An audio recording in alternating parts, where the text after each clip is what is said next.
أذان.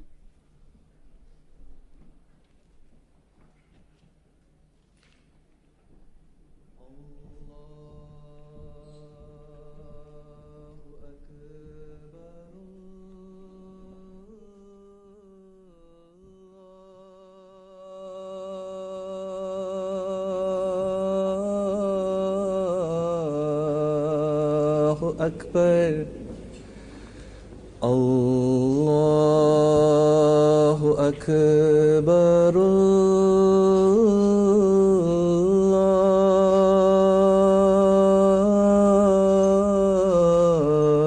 الله أكبر. أشهد أن لا إله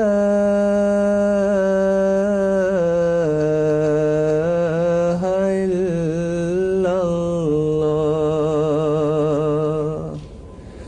أشهد أن لا إله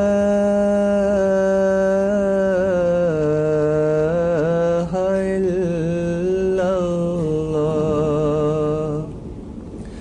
أشهد أن محمدا رسول الله.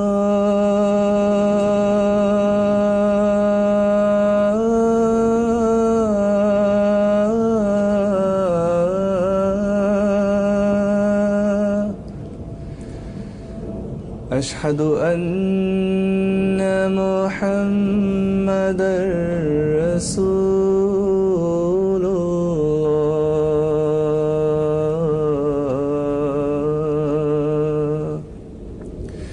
حي على الصلاة.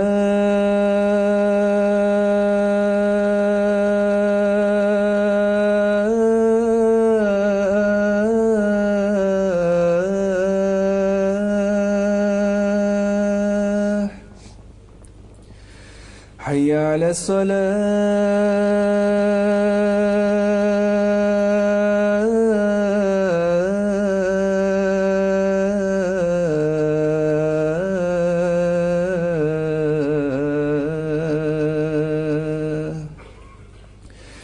حي على الفلاح.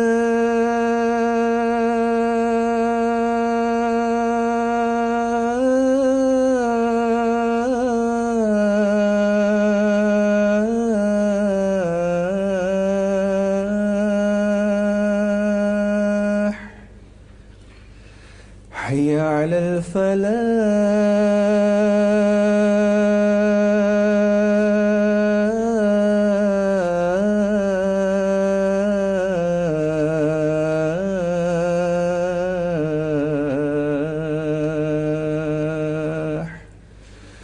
الله أكبر.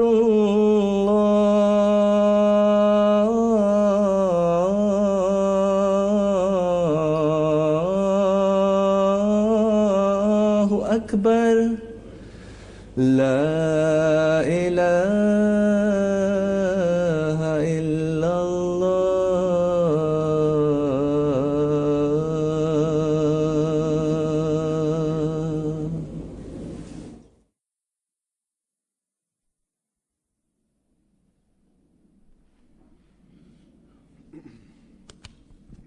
السلام عليكم ورحمة الله.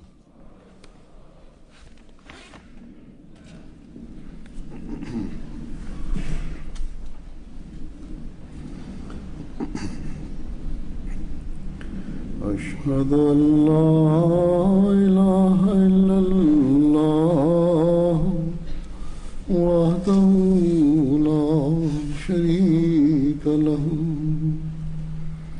وأشهد أن محمدا عبده ورسوله. أما بعد فأعوذ بالله من الشيطان الرجيم.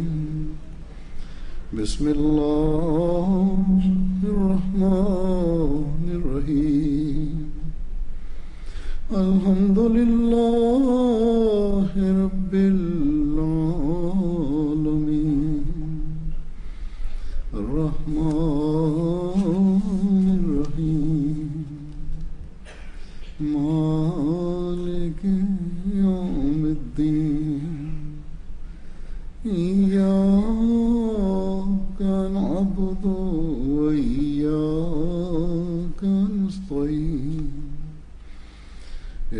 اهدنا الصراط المستقيم صراط الذين أنعمت عليهم غير المغضوب عليهم ولا الضالين.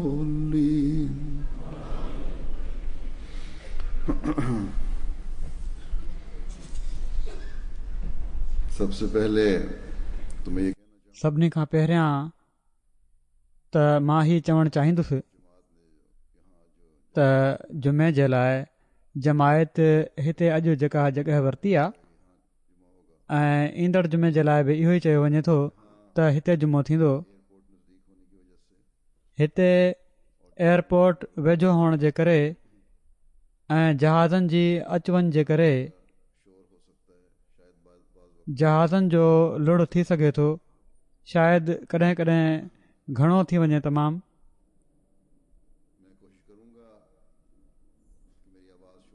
मां कोशिशि कंदुसि त मुंहिंजो आवाज़ु लुड़ जे बावजूदु पहुचंदो रहे ऐं लफ़्ज़ बि तव्हांखे सम्झ ईंदा रहनि। जेकॾहिं त इन हद ताईं लुड़ आहे जेतिरो हाणे आहे त हीअ त बर्दाश्त जहिड़ो आहे। हीअ हवा जे रुख ते मुनसिर आहे।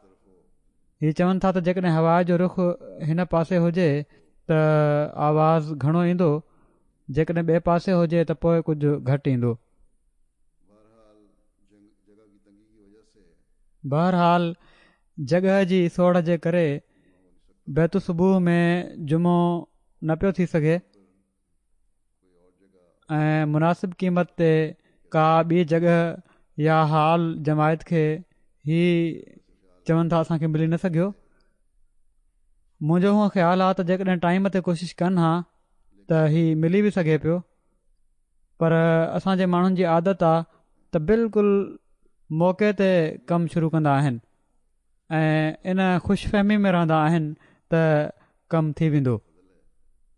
अलाह जो फज़ुलु आहे, के कम थी बि वेंदा आहिनि हंगामी तौर ते, जहिड़ी तरह जमायत अहमदीअ जा कम थींदा आहिनि ऐं शायदि कंहिं ॿिए जा न थी सघनि, पर इन जो हीउ मतिलबु नाहे त पहिरियां प्लानिंग न कजे।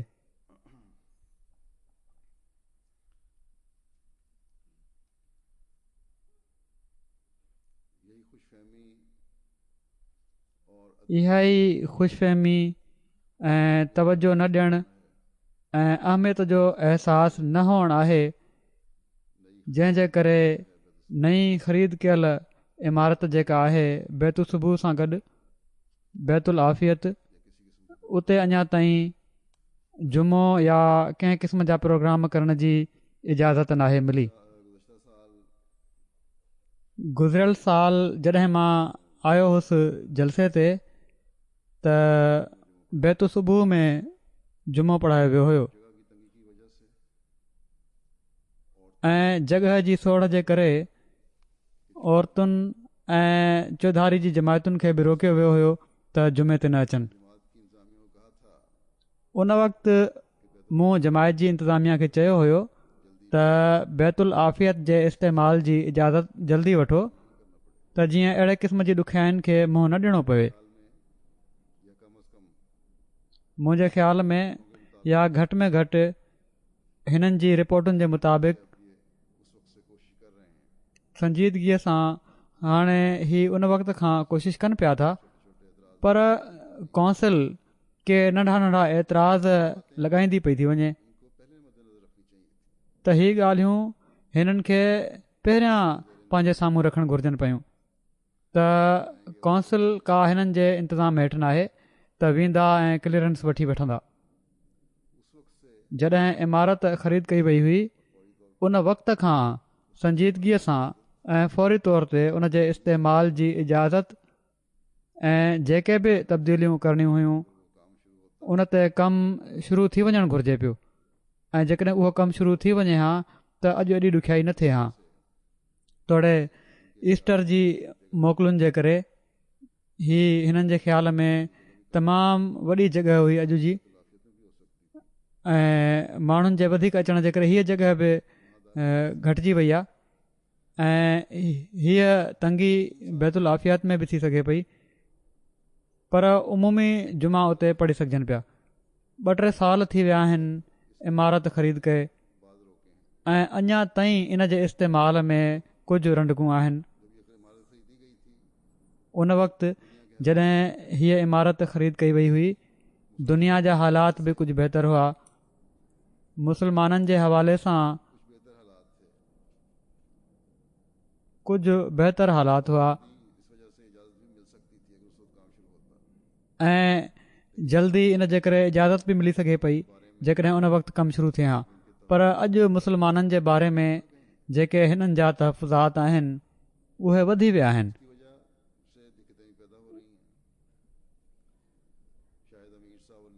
इन जे करे ॾुखियायूं बि पैदा थी रहियूं आहिनि। शायदि अमीर साहब ऐं इंतिज़ामिया ही चवनि त हीउ सबबु नाहे, हीउ ईअं थियणो ई हो, पर बहरहाल हीउ हिननि माण्हुनि जी सुस्ती आहे ऐं हर कम खे लड़काइण जी आदत बि आहे, जंहिंजे करे अॼु असांखे ॾुखियायूं पेश अची रहियूं आहिनि। अल्लाह ताला इंतिज़ामिया खे अक़ुल ऐं सम्झ बि ॾिए ऐं ख़ुशफ़हमियुनि में मुब्तला थियण खां उन्हनि खे बचाए ऐं हक़ीक़तुनि खे सम्झंदे ई कमु करण वारा थियनि। तव्हां माण्हुनि पंहिंजा उहिदेदार चूंडिया आहिनि त तव्हांजो फ़र्ज़ु बि बणिजे थो त इन्हनि जे कमनि में ढंग पैदा करणु ऐं अक़ुल पैदा करण जे लाइ बाक़ाइदा दुआ बि कंदा रहंदा कयो हिननि जे लाइ। बहरहाल 2-3 मिंटनि में ई असां 3-4 जहाज़ लंघंदे ॿुधी वरिता आहिनि आवाज़ त हीउ बर्दाश्त करिणो पवंदो।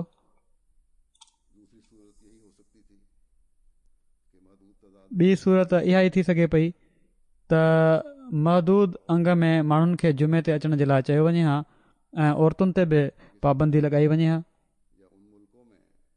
पाकिस्तान में या उन्हनि मुल्कनि में जिथे जमायत जी मुखालफ़त आहे ऐं हालतुनि जे करे औरतुनि खे जुमे ते अचण खां रोकियो वञे थो, अहिड़ी तरह जुमा मुख़्तलिफ़ जॻहुनि ते पढ़िया वेंदा आहिनि, हिकिड़ी मरकज़ी जॻह ते न आहिनि पढ़िया वेंदा। अलजज़ाइर में त मुकमिल पाबंदी आहे त कंहिं सेंटर में बि ऐं पर घरनि में बि गॾु नथा थी सघनि, त उते त ज़ालमाणो कानून ऐं दुश्मन जे ख़ौफ़ जे करे ई थी रहियो आहे। ऐं हिते जिथे मज़हबी आज़ादी आहे उते ई पाबंदियूं लॻाइणु असांजी सुस्ती ऐं मामलनि जी अहमियत खे न सम्झण जे करे थींदो ऐं थी रहियो आहे। बहरहाल दुआ कयो त ईंदड़ जुमे जे लाइ, माना त ईंदड़ अचण वारो जुमो त न, जेको आईंदा जॾहिं बि प्रोग्राम ठहंदो अचण जो त उन वक़्तु बैतुल आफ़ियत जे इस्तेमाल जी इजाज़त मिली वञे या घटि में घटि उन्हनि खे अहिड़ी जॻह मिली वञे जिथे सभई आराम सां पूरा अची वञनि।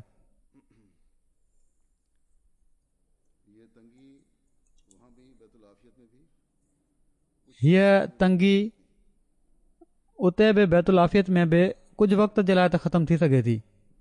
जमायत त इनशा अल्लाह वधणी आहे ऐं वधंदी पई थी वञे, तंहिं करे जेके बि जॻहियूं असां वठंदासीं नंढियूं थींदियूं वेंदियूं, पर हिकिड़ी जॻह ख़रीद करे पोइ पंहिंजी सुस्ती जे करे केतिरा ई साल इस्तेमालु न करे हीअ चई छॾियूं त हीअ जॻह बि सोढ़ी थी वई आहे, त हीअ कोई जवाबु नाहे, न अकुलमंदी आहे। बहरहाल इन ॻाल्हि खां पोइ अॼोके ख़ुतबे जे लाइ पहिरियां त मां को ॿियो मज़मून चूंडियो हुयो, पर पोइ कुझु मरहूमीन जो जनाज़ो पढ़ाइणो हुयो, तंहिं करे उन्हनि जूं कुझु ॻाल्हियूं साम्हूं अची वयूं। इन लाइ अॼु मूं सोचियो आहे त उन्हनि जो ई ज़िक्र कंदुसि, जन मां हिकिड़ो शहीद आहे, हिकिड़ो मुरबी सिलसिला आहे ऐं हिकिड़ी हज़रत मसीह मऊद अलैहिस्सलातु वस्सलाम जी पोटरी आहे।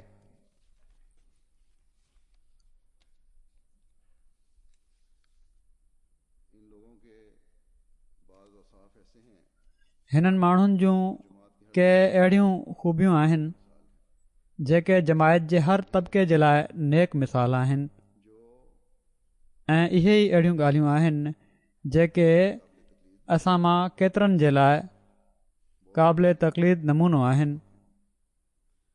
केतिरनि जे लाइ इन्हनि में सबक़ आहिनि।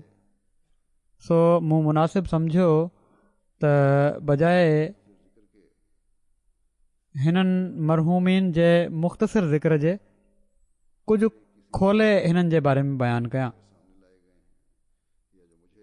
हर हिक जी सीरत जा पहलू जेके मुंहिंजे साम्हूं आंदा विया आहिनि या जंहिंजी मूंखे ख़बर आहे उहे अहिड़ा आहिनि जेके मन क़ज़ा नहबहू जा मिसदाक हिननि माण्हुनि खे बणाइनि था, जेके पंहिंजे अहदनि ऐं पंहिंजे नियतुनि ऐं इरादुनि खे पूरो करण वारा माण्हू हुआ, जन दीन खे दुनिया ते मुक़दम कंदे पंहिंजूं ज़िंदगियूं गुज़ारियूं ऐं अहिड़ी तरह ख़ुदा ताला जे हुज़ूर हाज़िर थी विया।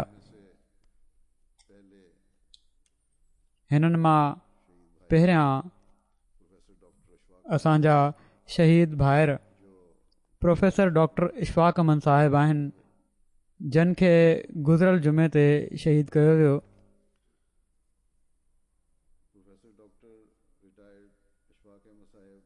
Professor doctor retired Ashfaq Ahmed Sahab Sheikh Sultan Ahmed Sahib of Lahore जा पुट हुआ।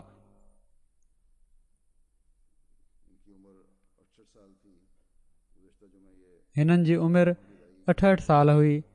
गुज़िरियल जुमे ते ही जुमे जी नमाज़ पढ़ण जे लाइ पंहिंजी कार में बैत तौहीद में वञी रहिया हुआ जो रस्ते में हिकिड़े मोटरसाइकिल वारे अहमद जे दुश्मन फायरिंग करे हिननि खे शहीद करे छॾियो। इन्ना लिल्लाहि व इन्ना इलैहि राजिऊन।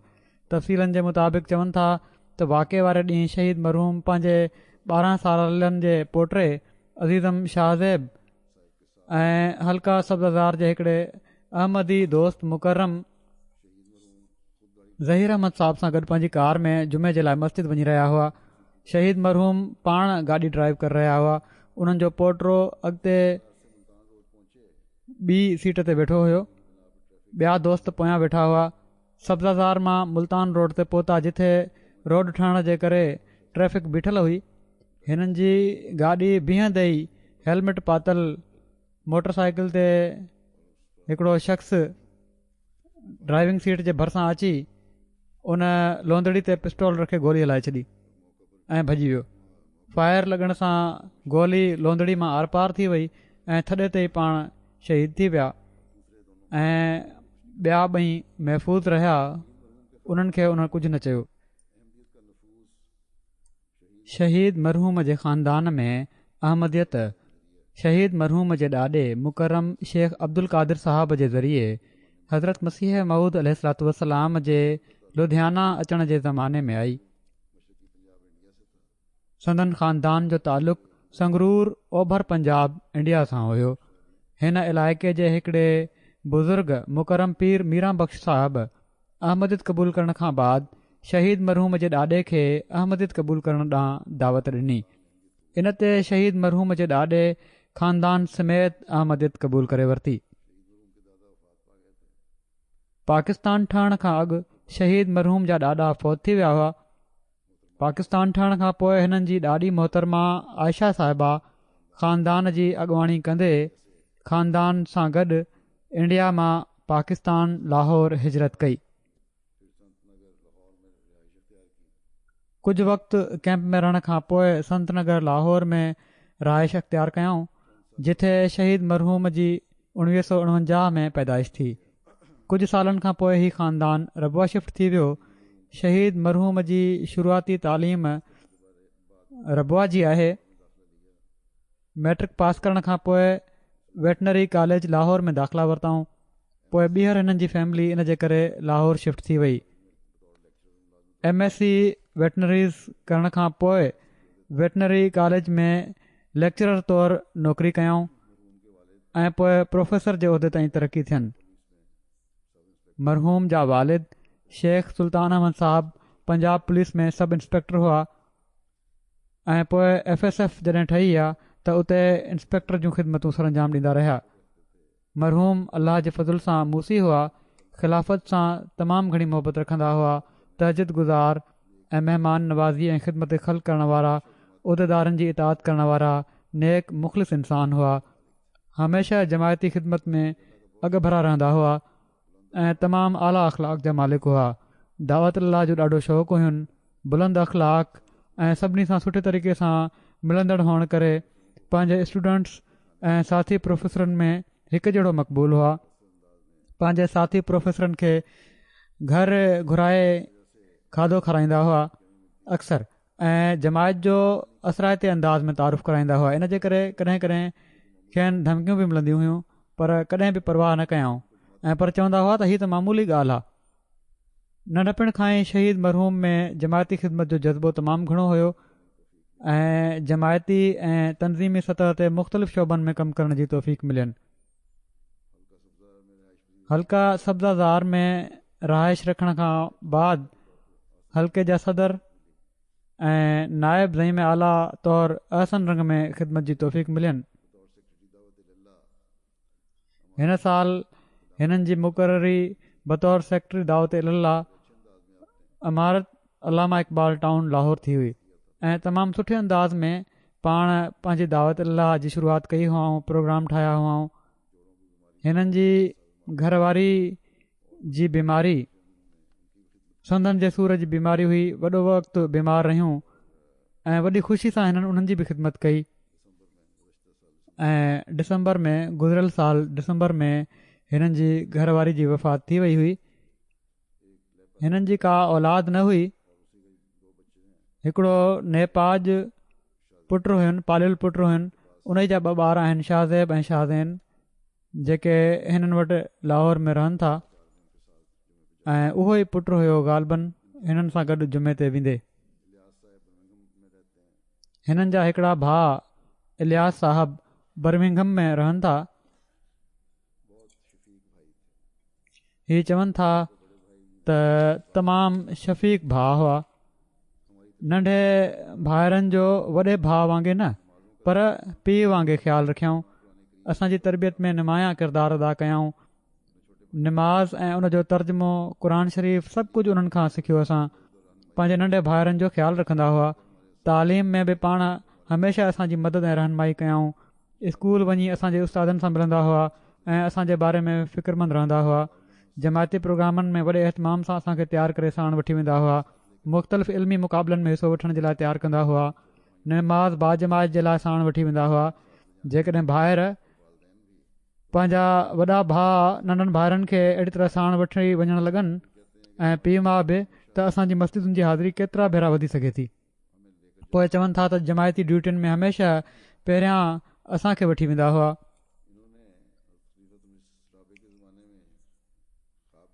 हिननि हज़रत ख़लीफ़तुल मसीह राबे जे ज़माने में ख़्वाबु ॾिठो हुयो शहीद मरहूम। हिननि जा भाउ चवनि था त ओचितो मूंखे 2 ॾींहंनि खां पोइ यादि आयो। उहो ख़्वाबु हीअं हुयो, चवनि था त मूं ॾिठो त असांजे पाड़े जी हिकिड़ी मस्जिद जेका गैरस जमात जी आहे, उते ऐलान थी रहियो आहे त हज़रत ख़लीफ़तुल मसीह राबे फ़ौत थी विया आहिनि। ऐं मूं ॾिठो त घर जे लेटर बॉक्स में हिकिड़ी छुरी पई आहे।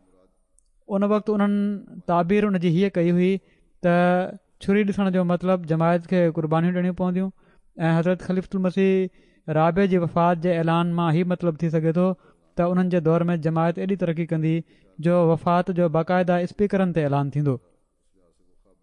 त हिननि जे ख़्याल में त हीअ बहरहाल MTA जे ज़रिए जेको ऐलान थींदो रहियो, इन लिहाज़ खां उहो ख़्वाब बि पूरो थी वियो ऐं छुरी जेका ॾिठी हुआऊं उन्हनि उहा हिननि जी शहादत ॾांहुं इशारो हुयो। उहो बि हिननि हीअ ताबीर कई आहे ऐं इहा ई सही ताबीर लॻे थी त शहादत ॾांहुं इशारो हुयो, उहा बि थी वई। चवनि था त असांजा भाउ असां खां अॻिते निकिरी विया, ख़ानदान जो नालो रोशन कयऊं, शहादत जो रुतबो हासिल करे ख़ानदान जा पहिरियां शहीद बणिजी असां सभिनी जे लाइ हमेशह जे लाइ मिसाल छॾे विया। अलाह ताला हिननि जा दर्जा बुलंद करे। हिननि जा 6 भाइर ऐं हिकिड़ी भेण आहे जेके तक़रीबन सभई ॿाहिरि आहिनि।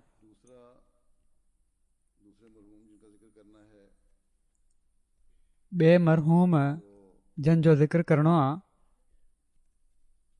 उहे मुकरम एच नासिरुद्दीन साहब मुबलग इंचार्ज ईस्ट गोदावरी इंडिया आहिनि। 7 अप्रैल 2017 ते गोदावरी दरिया में ॿुॾी वञण सां 42 सालनि जी उमिरि में फ़ौत थी विया। इना लिल्लाहि व इना इलैहि राजिऊन। हादसे जे ॾींहुं पाण मुकरम अमीर साहब सिकंदराबाद ऐं जमायत जे दोस्तनि सां गॾु बांगलपुरी जमायत में फजर जी नमाज़ खां पोइ दरिया ते विया। तरणु चङी तरह ईंदो हुन। उते किन दोस्तनि सां गॾु तरण जे दौरान गुम थी विया। पोइ माछियुनि जी मदद सां 1 कलाक जी ॻोल्हा खां पोइ दरिया जे किनारे हिननि जो लाश मिलियो। मरहूम जा वालिद मुकरम ए शाहिल हमीद पंहिंजे इलाइक़े कावाशेरी केरला जा सभिनी खां पहिरियां अहमदी हुआ। उन्हनि जे ज़रिए उते जमायत क़ाइमु थी। जॾहिं त संदन वालदा मोहतरमा चेला क्रोबी शुरूआती अहमदिन मां हुई। मरहूम 2000 में कादियान मां फारिग तहसील थी सूबे आंध्रा ऐं तेलंगाना में मुख़्तलिफ़ जॻहुनि ते कामयाब मुबलिग तौरु ख़िदमत बजा आणींदा रहिया। शिंताकोंटा जी वॾी जमायत में बि ख़िदमत जी तौफ़ीक़ हासिल कयाऊं। पाण वॾी हिकमत सां तरबियत करे पंहिंजे मातहत जमायतुनि खे संभाले रहिया हुआ। वफ़ात महल बतौर मुबलिग इंचार्ज ज़िला ईस्ट गोदावरी में मुक़ररु हुआ। हिननि जी घरवारी चवनि थियूं त किन अहिड़ियुनि जॻहियुनि ते बि रहणो पियो जिथे सिर्फ़ु जमाती सेंटर क़ाइमु हुआ। उते घरवारी ऐं ॿारनि खे वठी नमाज़ पढ़ाए दर्स ॾींदा हुआ ऐं हीउ सिलसिलो वफ़ात खां हिकिड़ो ॾींहुं पहिरियां ताईं जारी रखियऊं। हीउ मुरबियुनि जे लाइ मुबलिगनि जे लाइ इन में सबक़ु आहे त जेकॾहिं जमायतूं परे परे आहिनि, को बि नथो अचे, तॾहिं बि नमाज़ूं बाजमायत हुअणु घुरिजनि। तोड़े पंहिंजे घर वारनि सां ई पढ़ो। पोइ हिननि जी घरवारी ॿुधाए थी त जॾहिं पाण कामारेडी में मुक़ररु हुआ त उते लीफलेट्स विरहाइण ते संदन मुखालफ़त वधी वई। पकड़िजी पिया, मुखालफ़नि ॾाढो मारियुनि कुटियुनि, पर पाण सिर्फ़ु अलाह जे फज़ुल सां मस बचिया। इन खां पोइ घरवारी हिननि जी चए थी त मां उन्हनि खे चयो त हिते त तमामु ख़तरनाक हालात आहिनि, दुश्मनी आहे, मुखालफ़त आहे, केरला में ट्रांसफ़र जी दरख़्वास्त करे छॾियो छो त तव्हांजी दुश्मनी तमामु घणो वधी वई आहे। त चवणु लॻा त असां त ट्रांसफ़र कराए हलिया वेंदासीं। ठीकु आहे, तूं चए थी ऐं मां दुश्मनी जो हवालो ॾेई मर्कज़ खे लिखंदुसि। मर्कज़ शायदि ट्रांसफ़र करे बि छॾे। असां हलिया वियासीं, पर हितां जे रहण वारनि अहमदिन जी ट्रांसफ़र किथे कंदासीं? उन्हनि जे लाइ त दुश्मनी ओड़ी तरह क़ाइमु आहे त चवनि था त मुखालफ़त खां डिॼी हलियो वञणु हीअ सही ॻाल्हि न आहे। इन लाइ असांखे पंहिंजे वक़्फ़ जे अहद खे पूरो करणु घुरिजे। असां वक़्फ़ करे आया आहियूं ऐं जहिड़ा बि हालात आहिनि असांखे हिते रहणो आहे ऐं असांखे रहणु घुरिजे। इहो ई चवंदा हुआ त जेकॾहिं शहादत जी तौफ़ीक़ मिली वई त पोइ इन खां वॾो इनाम कहिड़ो आहे ऐं इन लाइ असांखे हिते ई रहणो आहे। अहिड़ी तरह सादगी जो ई हाल हुयो। हिननि जी घरवारी ॿुधाए थी त को फर्नीचर कॾहिं बि ख़रीद न कयाऊं। घर में को ज़ाती फर्नीचर न हुयो ऐं हमेशह चवंदा हुआ त असां वक़फ़े ज़िंदगी आहियूं। जमायत जिथे चए थी असां उते वञिणो आहे। तंहिं करे किथे बि कॾहिं बि फर्नीचर या घर जो सामान जेको आहे उहो असांजी फौरी ट्रांसफ़र में रंडक न बणिजी वञे ऐं जेका सहूलियत जमायत ॾिनी आहे उन ई ते असां गुज़ारो करिणो आहे ऐं उन ई खे काफ़ी सम्झणो आहे। हीअ बि हिकिड़ो मिसाल आहे हिकिड़े वाक़फ़े ज़िंदगी जे लाइ।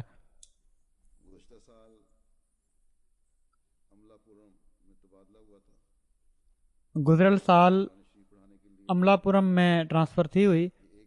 उते ॿारनि खे क़ुर शरीफ़ पढ़ाइण जे लाइ एॾा पाबंद हुआ जो 1 किलोमीटर रोज़ानो पंधु या साइकिल ते वञी माण्हुनि खे पढ़ाए ईंदा हुआ क़ुर शरीफ़। हीअ बि हिकिड़ो मिसाल आहे मुबलिगनि जे लाइ, मुरबियुनि जे लाइ। वरी हिननि जी घरवारी चयो त महिमान नवाज़ी जी वॾी ख़ूबी हुई हिननि में। चवनि थियूं त जेकॾहिं मां ॿारनि जी मोकलुनि जे मौक़े ते या स्कूल जी मोकलुनि जे मौक़े ते केरला अचण जे करे घर में न हूंदी हुअसि ऐं महिमान अची वेंदा हुआ त उन्हनि कॾहिं बि परेशानी न ॾेखारी। हमेशह पाण ई खाधो पचाए महिमाननि खे खाराईंदा हुआ। शहादत जी बि हिननि में वॾी तमन्ना हुई, पहिरियां ॻाल्हि थी आहे।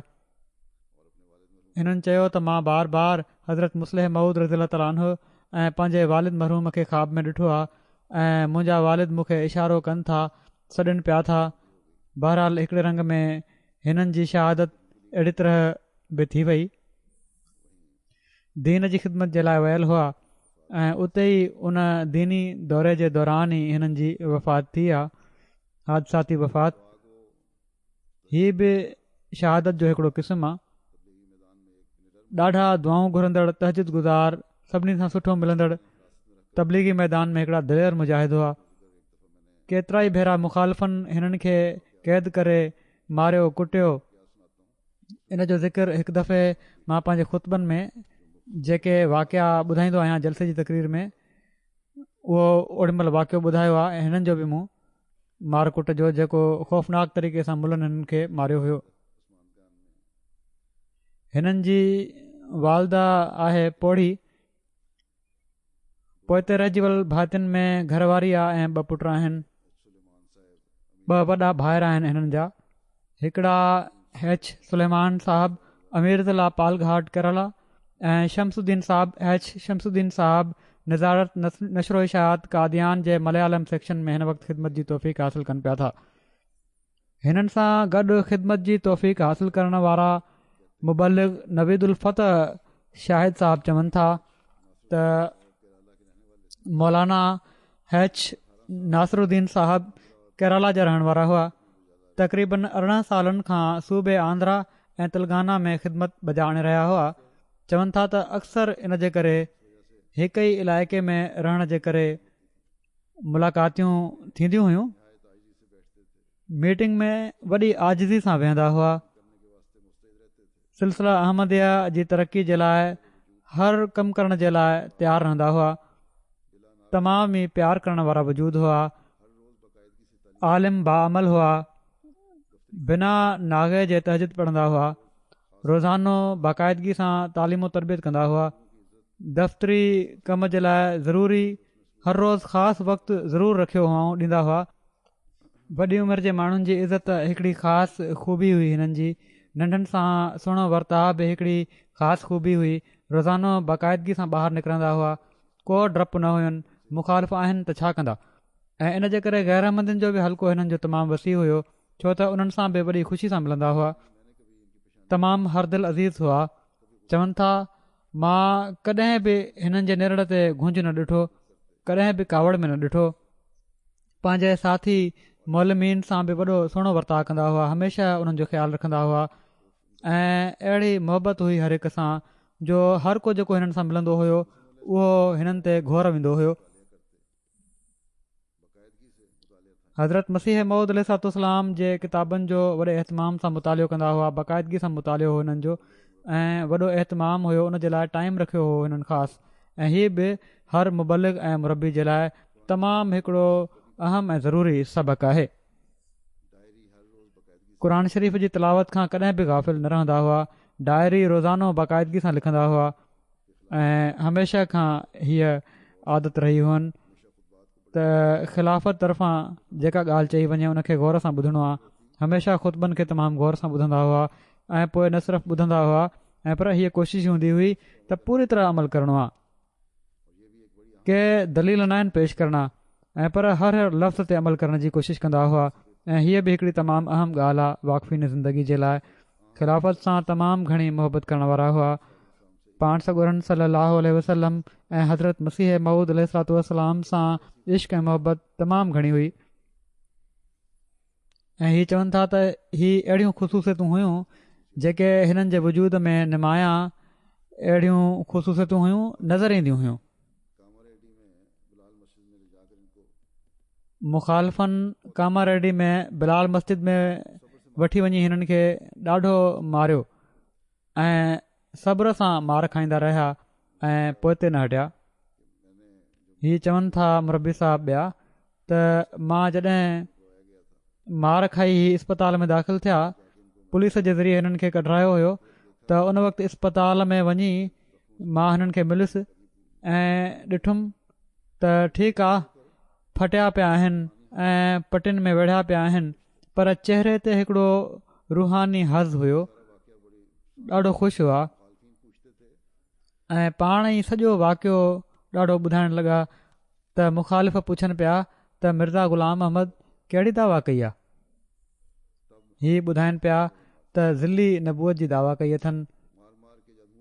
वरी मुख़ालिफ़ इन ॻाल्हि ते अञा वधीक मारनि पिया। मारे मारे जॾहिं अधु करे पिया छॾनि त वरी पिया पुछनि त ज़िली नबूअत छा हूंदी आहे। वरी ही चवनि पिया त हज़रत मोहम्मद मुस्तफ़ा सलाहु वसलम जे इश्क में सरशार थी जेका नबूअत मिलंदी आहे उहा ई संदन नबूअत हुई। वरी मुख़ालिफ़ हिननि खे मारनि पिया। बहरहाल ही वॾी शुक्रगुज़ारी सां ही वाक़िया ॿुधाइनि पिया त ख़ुदा ताला जे दीन जी ख़िदमत में हीअ तौफ़ीक़ बि मूंखे मिली त तमामु घणियूं मारूं खाधमि। ऐं ही मुरबी जेके आहिनि लिखण वारा हू चवनि था त मूंखे जॾहिं हिननि जी बदिली थियण लॻी त चवनि था त मुंहिंजी त हितां ट्रांसफ़र थी रही आहे, पर मुख़ालफ़त जी जॻह ते वञी तव्हां हिकमत सां तमामु घणो कमु कयो ऐं इन जो तमामु घणो मौक़ो मिलंदो तव्हांखे हुते। ऐं पोइ मुख़ालफ़त जे बारे में सम्झाईंदा रहिया, कहिड़ी तरह जी मुख़ालफ़त आहे, कहिड़ी तरह तबलीग करणी आहे। ॼण त पाण खां बाद में अचण वारनि जी बेहिमत वधायूं त रिझणो न आहे, अहमदियत जे पैगाम खे पहुचाइणो आहे त जुरत सां पहुचाइणो आहे। हिकिड़ा मौलम साहिब आहिनि वज़ीर साहब, हू चवनि था त मां हिननि खे हमेशह तहजद गुज़ार, निमाज़ूं वॾे ख़ुशियूं ख़ुदू सां पढ़ण वारो, रोज़ानो तिलावत करण वारो, तमामु ख़ुशि मिज़ाज ऐं बाअमल, ख़िलाफ़त सां ख़ासि मोहबत, निमाज़ बाजमात जो ख़्यालु रखण वारो ॾिठो आहे ऐं सुठा महिमान नवाज़, सादगी पसंदि, फज़ूल ख़र्चनि खां बचण वारा हुआ।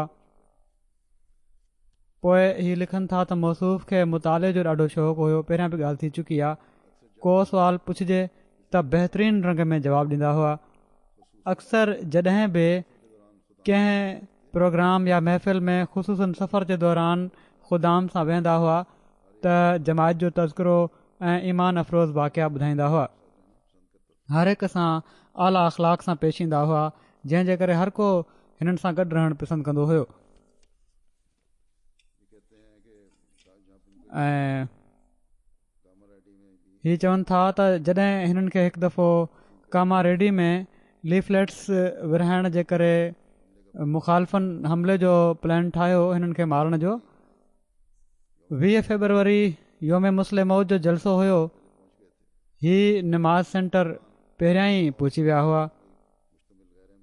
इन ई दौरान 100 माण्हुनि ते ॿधल गैरहमदिन जो वफ़द हिननि जी ॻोल्हा में निकितो, पर छो त ही मस्जिद पहिरियां पहुची चुका हुआ, उन्हनि खे रस्ते में ही न मिली सघियो। उन्हनि ही तरीक़ो कढियो हिननि मुलनि मुख़ालिफ़नि त सिलसिले जा मौलिम हुआ असांजा मोहम्मद उमर साहब ऐं उन्हनि जी घरवारी ऐं 2 ॿार वञी रहिया हुआ नमाज़ सेंटर में जलसे में शिरकत जे लाइ। त उन्हनि हिननि खे रस्ते में झले वरितो ऐं चयाऊं त जेसि ताईं हैच नासिरुद्दीन साम्हूं न ईंदो असां तोखे न छॾींदासीं। हिननि खे जॾहिं ख़बर पई मरहूम खे त ही फ़ौरन उते पहुता ऐं उन्हनि खे चयाऊं त मां नासिरुद्दीन आहियां। जीअं त मौलम साहिब खे ऐं उन्हनि जे ॿार बचनि खे त मुख़ालिफ़नि छॾे ॾिनो ऐं हिननि खे मारींदे वठी विया ऐं तमामु घणो सभिनी हिननि खे मारियो। आख़िर में पुलिस ज़रिए पोइ ही आज़ादु थिया। ऐं इहो ई हो ज़ोर त हज़रत मसीह मऊद अलैहिस्सलाम जी दावा खां तूं इनकार कर ऐं उन्हनि खे कूड़ो चओ।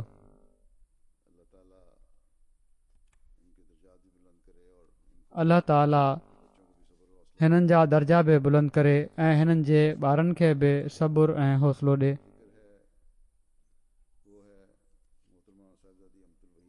अॻिलो ज़िक्र आहे उहो आहे मोहतरमा साहिबज़ादी अमतुल वहीद बेगम साहिबा जो, जेका साहिबज़ादा मिर्ज़ा ख़ुर्शीद अहमद साहिब जी घरवारी हुई। 10 अप्रैल 2017 ते राति 10 बजे तक़रीबन 82 सालनि जी उमिरि में हिननि जी वफ़ात थी आहे। इन्ना लिल्लाहि व इन्ना इलैहि राजिऊन। ही हज़रत मिर्ज़ा शरीफ़ अहमद साहब जी सभिनी खां नंढी धीउ हुयूं ऐं मुंहिंजी पुफी बि हुयूं। हज़रत मसीह मऊद अलैहिस्सलाम जी पोटी ऐं हज़रत नवाब मोहम्मद अली ख़ान साहब जी ॾोहिटी हुयूं।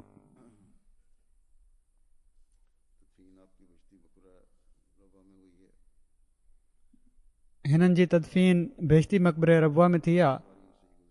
ॿ भेरा तमामु ख़तरनाक बीमारियुनि मां ही गुज़रियूं आहिनि, पर वॾे सब्र ऐं हौसले सां बीमारी बर्दाश्त कयऊं। ऐं डॉक्टर नूरी साहब हिननि जे बारे में लिखियो आहे त तक़रीबन गुज़िरियल 2 ॾहाकनि खां जॾहिं खां पाण बीमार हुयूं, मुंहिंजे मुशाहिदे में पाण नेकीअ जो हिकिड़ो आला नमूनो हुयूं। चवनि था बीमारी जी तकलीफ़ खे वॾे सब्र ऐं हिमत सां बर्दाश्त कयऊं। कैंसर जी बीमारी हुयनि ऐं जिस्मानी जेको ज़हनी ऐं जिस्मानी अहिड़ी ख़तरनाक हद ताईं हलियो वेंदो आहे आख़िरी ॾींहंनि में। त चवनि था हीअ त जिस्मानी ऐं ज़हनी लिहाज़ ॿिन्ही लिहाज़ खां ख़तरनाक हूंदी आहे ऐं पोइ इलाज बि वॾो तकलीफ़ ॾींदड़ आहे।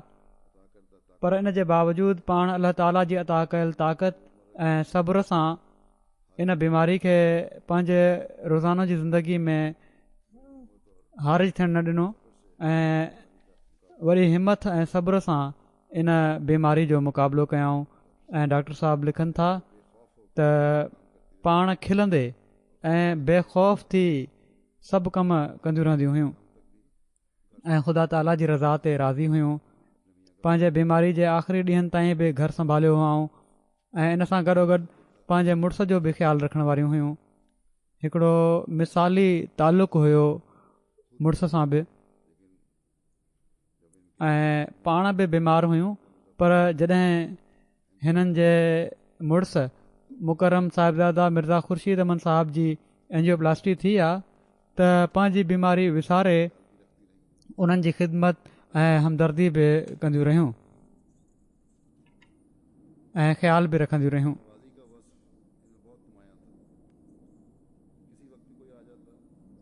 महिमान नवाज़ी जी ख़ूबी हिननि में तमामु नुमाया हुई।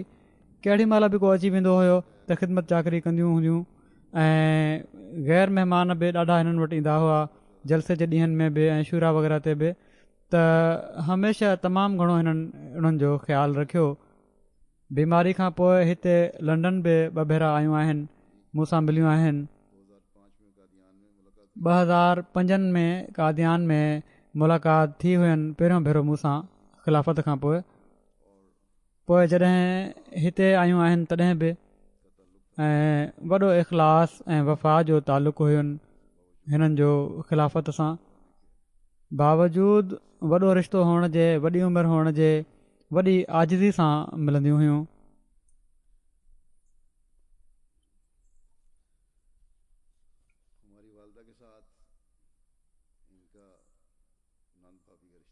असांजी वालदा सां हिननि जो निणान भाॼाई जो रिश्तो हुयो, पर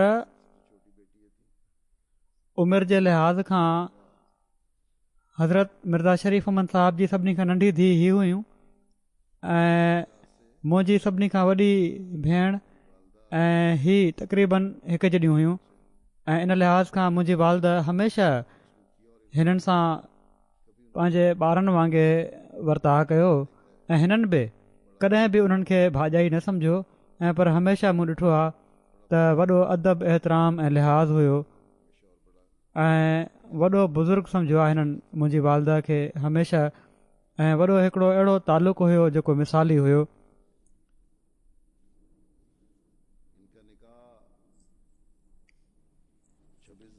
हिननि जो निकाह 26 डिसंबर 1955 में हज़रत ख़लीफ़तुल मसीह सानी पढ़ायो हुयो ऐं ओॾी महिल हिननि सां गॾु सैयद मीर महमूद अहमद जो निकाह बि थियो हज़रत ख़लीफ़तुल मसीह सानी जी धीउ सां साहिबज़ादी अमतुल मतीन सां। पोइ चौधरी ज़फ़रुल्ला ख़ान साहब जी हिकिड़ी धीउ जो निकाह बि थियो।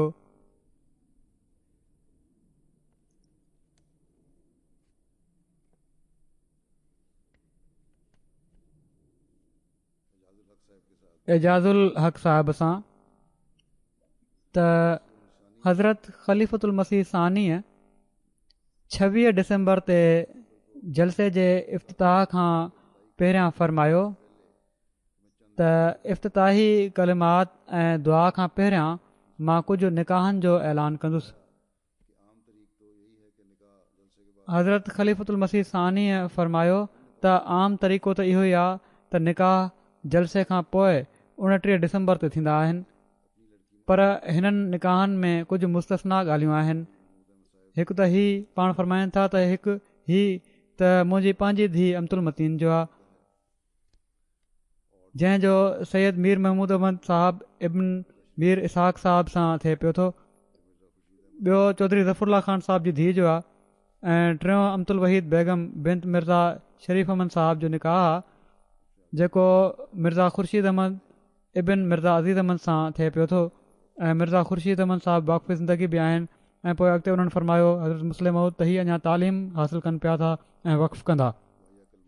पोइ हज़रत मुस्लिम मऊद दुआया कलिमात चया ऐं फ़रमायाऊं अल्लाह ताला हिननि सभिनी निकाहनि खे बाबरकत करे ऐं दुनियावी तौर ते ऐं आईंदह सिलसिले जी ताक़त ऐं क़ुवत जो बुनियादु हिननि निकाहनि जे ज़रिए पैदा थिए।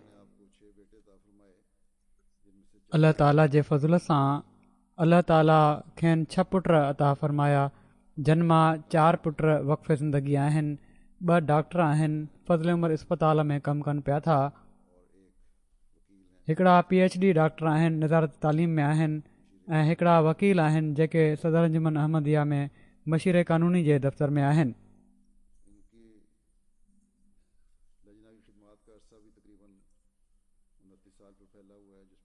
हिननि जी लजना जी ख़िदमतुनि जो वक़्तु बि तक़रीबन 29 सालनि ते पखिड़ियल आहे, जंहिंमें सेक्रेटरी सनत तिजारत ऐं नायब सदर अव्वल रहियूं। ऐं सेक्रेटरी सनत तिजारत जे तौर ते हिननि जेके ख़िदमतूं बजा आंदियूं, हिननि जो हिकु त मिज़ाज ऐं ज़ौक़ तमामु भलो हो ऐं ग़रीबनि खां कमु कराईंदियूं हुयूं, हथ सां कमु कराइणु, भर्थ जो या सिलाई जो। ऐं हिकु त उन्हनि खे उजरत मिली वेंदी हुई। ॿियो नुमाइश में हमेशह रबवा जी लजना जी कमाई थी वेंदी हुई काफ़ी। इन लिहाज़ खां इताअत पंहिंजे ऑफिसर जी,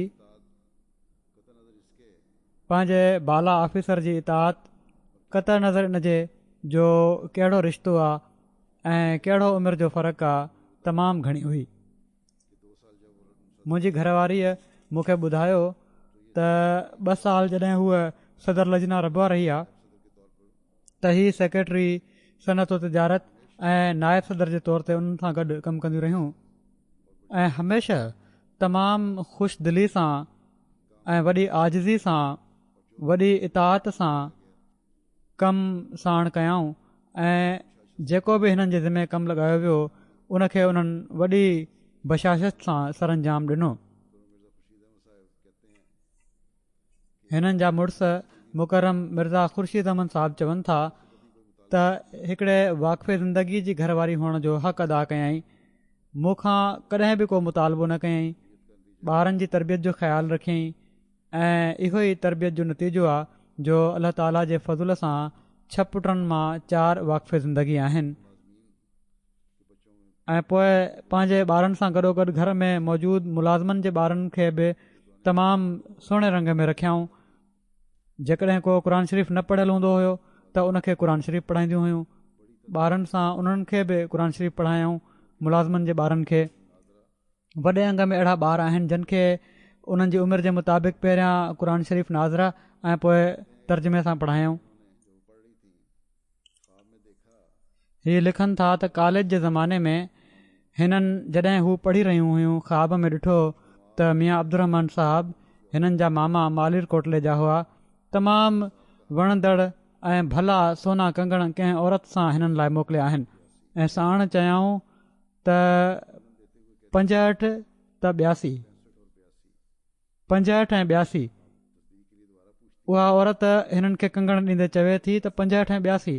पाण तस्दीक लाइ ॿीहर पुछनि थियूं त 65 ऐं 82। त चवनि थियूं इन बारे में मूंखे ओॾी महिल सम्झायो जॾहिं 65 में हज़रत ख़लीफ़तुल मसीह सानीअ जी वफ़ात थी ऐं 82 में हज़रत ख़लीफ़तुल मसीह सालिस जी। हिननि जा पुट अज़ीज़म अदील लिखनि था त जलसे सालियाने जे मौक़े ते 100 खां वधीक महिमान हूंदा हुआ। उन्हनि जी महिमान नवाज़ी तमामु ख़ुशदिली सां कंदियूं हुयूं ऐं जॾहिं हज़रत ख़लीफ़तुल मसीह राबे हिजरत कई आहे ओॾी महिल उन्हनि जे सफ़र जे लाइ चांहि ऐं ॿियनि शयुनि जो इंतज़ाम हिननि कयो ऐं पंहिंजे हथ सां पंहिंजी निगरानी में कुझु अहिड़ियूं शयूं जेके उन्हनि खे पसंदि हुयूं ठाहे मोकिलींदियूं हुयूं ऐं अहिड़ी तरह उहो ई वर्ता जेको हज़रत ख़लीफ़तुल मसीह राबे सां हुयो ओड़ी तरह मूं सां रखियाऊं ऐं मूंखे बि उहो ख़ासि हलवो जेको हिननि जो हूंदो हुयो ठाहे मोकिलींदियूं हुयूं ऐं पंहिंजे हथ सां पंहिंजी निगरानीअ में वॾी इज़त ऐं एतिराम हो।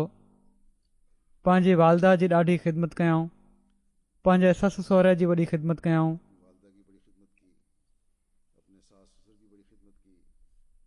पंहिंजनि निणानुनि खे नंढियुनि धीअनि वांगुरु रखियऊं, क़ुर शरीफ़ जी तिलावत ऐं निमाज़ुनि जूं ॾाढियूं पाबंद हुयूं।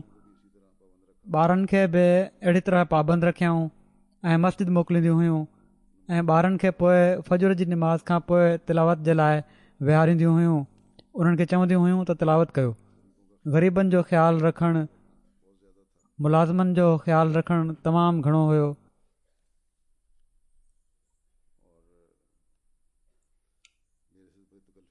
ऐं मूंसां बेहिजाबी हुयनि। मां पहिरियां बि ॿुधायो आहे त हिकु घर में रहण जे करे त ख़िलाफ़त खां पोइ हिननि जा पुट लिखनि था, हुननि चयो त पहिरियां त मां कम ज़ोरी कराए वठंदी हुअमि,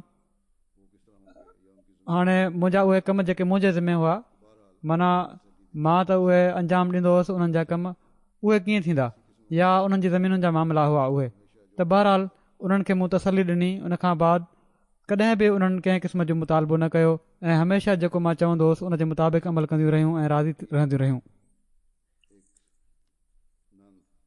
हिननि जी हिकिड़ी निणान जेका मुंहिंजी भाॼाई बि आहे उहे लिखनि थियूं त असांजो हिननि सां तालुक़ु बिल्कुलु ओड़ो हुयो जीअं हिकिड़ी माउ जो पंहिंजनि धीअनि सां हूंदो आहे।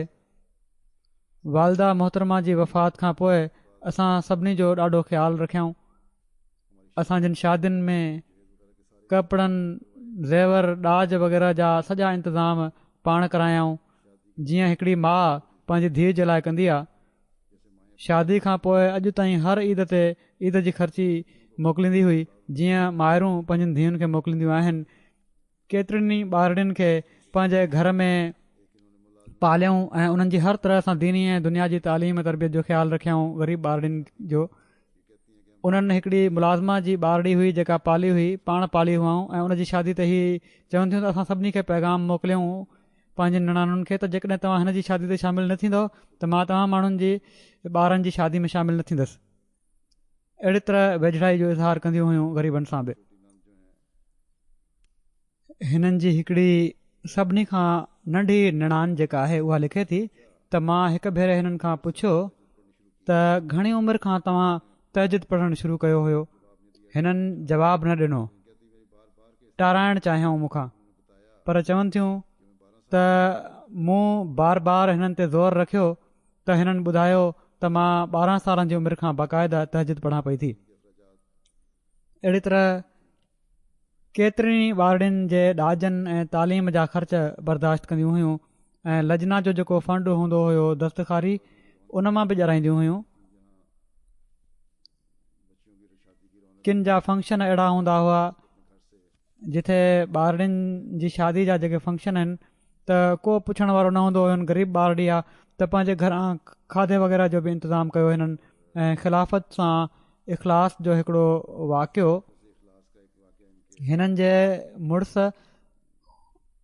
ख़ुर्शीद अहमद साहब जा भाणज लिखनि था, चवनि था त हिकु दफ़े माखी जी शीशी हिकिड़ी पई हुई मूं चयो त हीअ मूंखे ॾेई छॾियो त हिननि चयो हीअ त मूंखे मुंहिंजे लाइ चयूं त उन मोकिली आहे, हीअ त मां नथी ॾेई सघां, अहिड़े क़िस्म जी हिकिड़ी ॿी शीशी पई आहे, उहा तूं खण। नुंहूं हिननि जूं 6 नुंहूं हुयूं। अलाह ताला जे फज़ल सां हर हिक सां हिननि जो बहितरीनु वर्ताउ हुयो ऐं हर हिक खे धीअनि वांगुरु रखियो हुओ।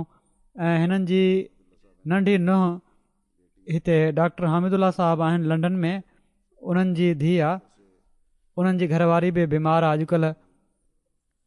उन जे करे उन जी हिन नुंहं खे अतिया खे लंडन अचिणो पियो, त उन्हनि चयो त तूं बेफ़िक्र थी वञु। बावजूदि उन जे जो पाण बीमार हुयूं, उन्हनि चयो त तूं वञु पंहिंजी माउ जी ख़बरचार लाइ, हिते ॿार छॾे वञु, मां ॿार संभाले वठंदुसि। वॾी तकलीफ़ में बि वॾे सब्र सां उन्हनि पंहिंजो हर कमु कयो आहे।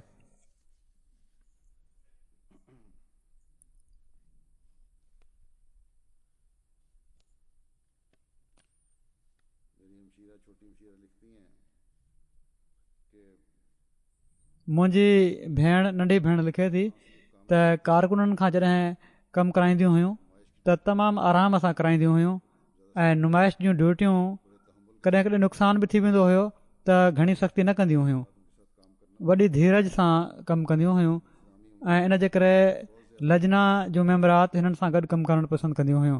इंतिज़ामी मामलनि में बि तमामु घणो परफेक्ट हुयूं। कंहिंखे तकलीफ़ हूंदी हुई कारकुनात मां त उनखे ख़तमु करण जी फौरी तौर ते कोशिशि कंदियूं हुयूं। हिकिड़ियूं लिखनि थियूं, मुंहिंजी नंढी भेण लिखे थी अब्दुल कुद्दूस साहिबा, त इंसान जे अमल में घाटो वाधो थींदो रहंदो आहे, पर पोइ बि हिननि जी आदत में हीअ शइ शामिल हुई त क़ुर हदीस सां ॾाढो तालुक़ु हुयुनि। नेकी त ॼण त हिननि जी फितरत में दाख़िल हुई। जॾहिं ॾिसंदियूं हुयूं त असांजी रिवायतुनि ऐं तालीम जे ख़िलाफ़ु ॻाल्हि थी आहे त खुली करे उन जे ख़िलाफ़ु ॻाल्हाईंदियूं हुयूं।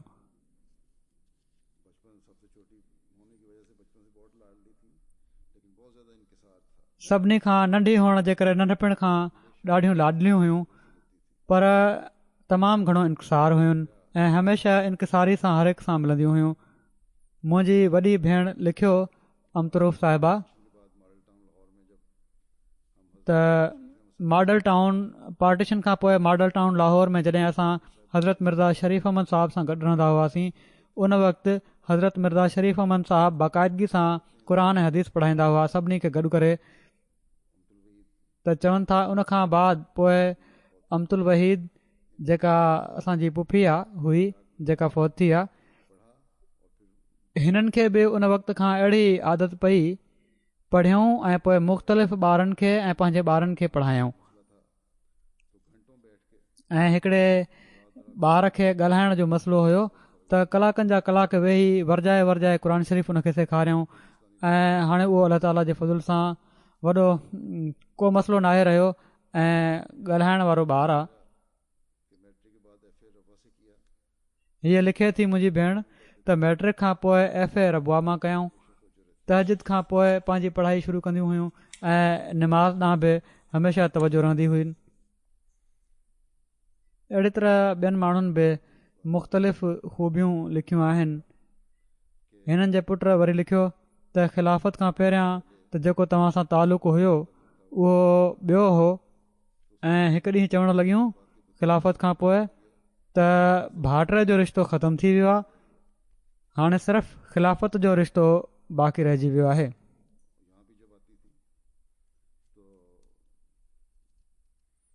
ऐं हिते बि जॾहिं ईंदियूं हुयूं त मिलणु ईंदियूं हुयूं, कॾहिं कॾहिं वेठियूं हूंदियूं हुयूं त यकदमि उथी बीहंदियूं हुयूं। मूं चयो बि त तव्हां बीमार आहियो, वेठियूं हूंदियूं कयो, मुंहिंजी घरवारी बि चयुनि, पर फौरन उथी बीहंदियूं हुयूं।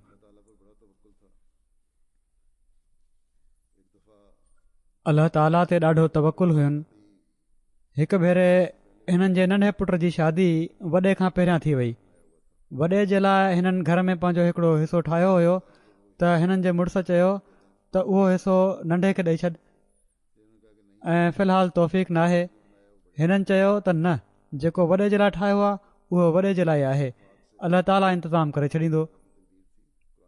ऐं हिकिड़े ॾींहुं ओचितो या अलाह ताला जी तक़दीर हुई, क़ुर शरीफ़ पढ़ंदे हिकिड़ी आयत ते हिननि जी तवजो थी ऐं हिननि पंहिंजे मुड़ुस खे चयो त अलाह ताला हिन आयत मां सम्झां थी त अलाह ताला मुंहिंजी ज़रूरत पूरी करे छॾींदो। जीअं त उन ज़माने में सस्तो ज़मानो हुयो, हिननि कुझु प्राइज़ बॉन्ड वरिता हुआ ऐं अलाह ताला जे फज़ुल सां हिननि जो 1 लख रुपए जो प्राइज़ बॉन्ड निकितो, जंहिंजे करे हिननि उहो घरु ठाहे छॾियो।